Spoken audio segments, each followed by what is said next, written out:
임팩트 펑션과 벨로시티 펑션에 대해서 설명을 드리도록 하겠습니다. 임팩트 펑션은 일반적으로 컨택을 떠올리면 가장 이해하기 쉽습니다. 자, 임팩트 펑션을 설명드리기 앞서서 제가 컨택에 대해서 잠깐 간략하게 설명을 드리면, 자, 예를 들어 이러한 공이 있고 공 밑에 이런 지면이 있다고 했을 때, 이 공과 이 아래 지면을 컨택을 주게 되면, 자, 아담스에서는 내부적으로 어떤 일이 발생을 하냐면 각 지오메트리를 이렇게 삼각 메쉬를 하게 됩니다. 아담스에서는 이거를 테셀레이트라고 표현을 하고요. 자, 이렇게 삼각 메쉬 표현을 하게 되면 이 삼각 메쉬들마다 이런 노드들이 발생을 합니다.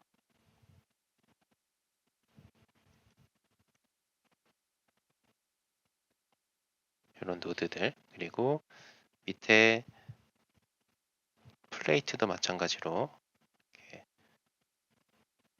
삼각형으로 메쉬가 되겠죠. 그러면 여기에 이렇게 노드들이 생길 겁니다.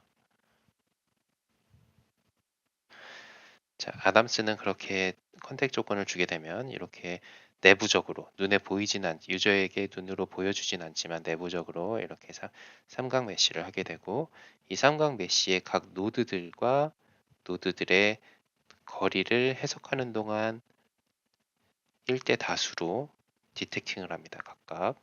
자, 이렇게. 그러면 해석을 하게 되면 공이 점점 이렇게 아래쪽으로 내려올 거고, 어느 순간 어떤 포인트와 어떤 포인트가 어떤 한 점에서 딱 닿게 되겠죠. 그러면 컨택이 발생했다라고 인지를 하고 그때 반발력을 내주게 됩니다. 결국에는 어떠한 포인트와 포인트의 컨택을 보게 되는 거죠. 이게 아담스에서 컨택을 표현하는 방법인데요. 임팩트 펑션은 이 지오메트리 컨택처럼, 지오메트리는 수많은 노드들이 좀 존재하기 때문에 계산 시간이 상당히 오래 걸리는 것인데, 임팩트 펑션은 지정된 두 개의 포인트만 체킹을 하게 됩니다.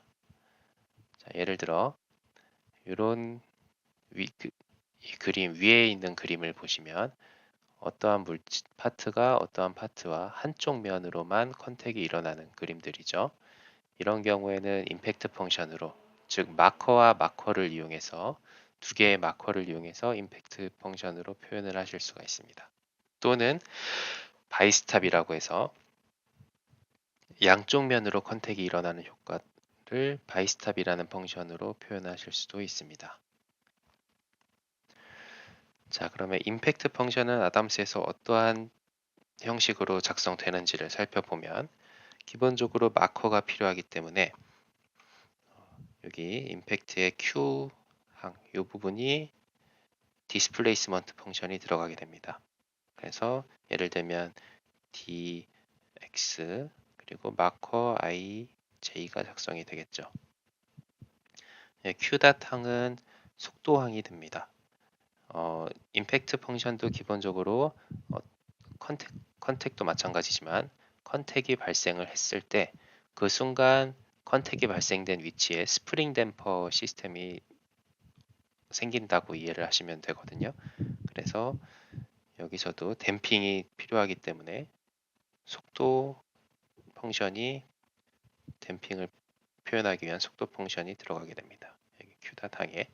그리고 Q0는 트리거 밸류라고 해서, 예를 들어 어떠한 마커 i와 마커 j가 있는데 이 ij 마커가 제로가 됐을 때 컨택이 발생할 수도 있지만, 물론 제로가 된다 그러면 Q0항이 숫자가 제로가 들어가겠죠. 만약에 Q0가 10이라고 입력을 했다면 i 마커와 j 마커의 사이 거리가 10이 됐을 때 이 컨택이 발생할 수 있게끔, 즉 컨택이 발생하는 위치를 지정해주는 변수가 이제 Q0가 되겠습니다.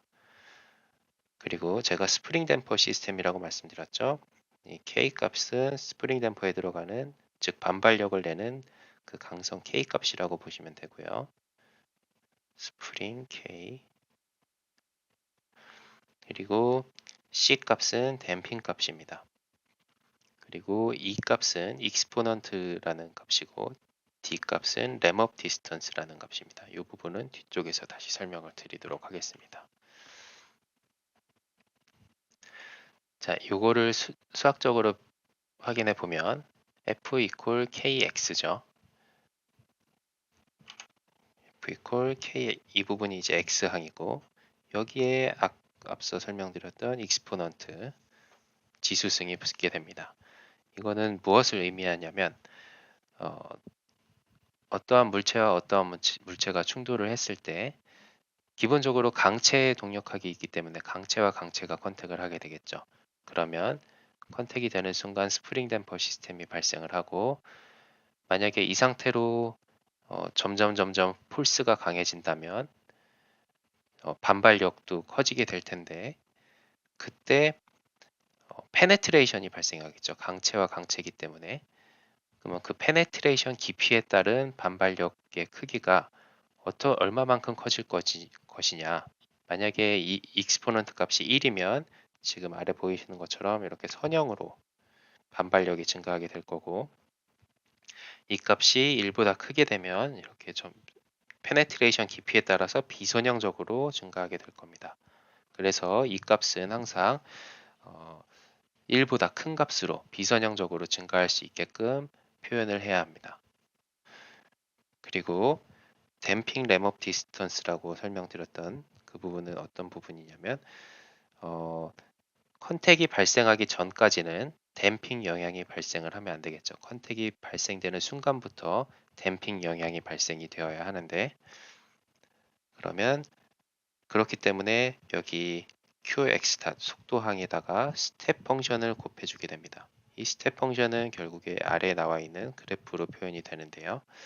처음에 컨택이 발생하기 전까지는 제로이다가 컨택이 발생하는 순간 이 D값, 댐핑 램업 디스턴스라는 어떠한 특정 거리값을 구간을 정해 주게 되고 컨택이 발생되는 그 순간부터 댐핑이 비선형적으로 비선형이 아니고 불연속적으로 제로 밸류에서 갑자기 어떠한 값이 들어가는 것이 아니라 점진적으로 증가할 수 있도록 스텝 펑션으로 크기를 준 것입니다. 그래서 최대 댐핑 값이 예를 들어 10이다.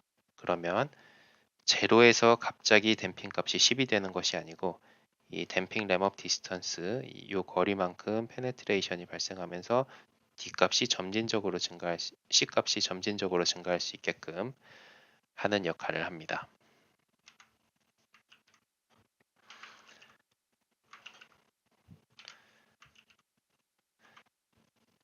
자, 그 다음에 벨로시티 펑션이라고 나오는데 벨로시티 펑션은 앞서 잠깐 설명드렸던 것처럼 디스플레이스먼트 펑션과 유사하게 속도를 나타내는 펑션이라고 보시면 됩니다.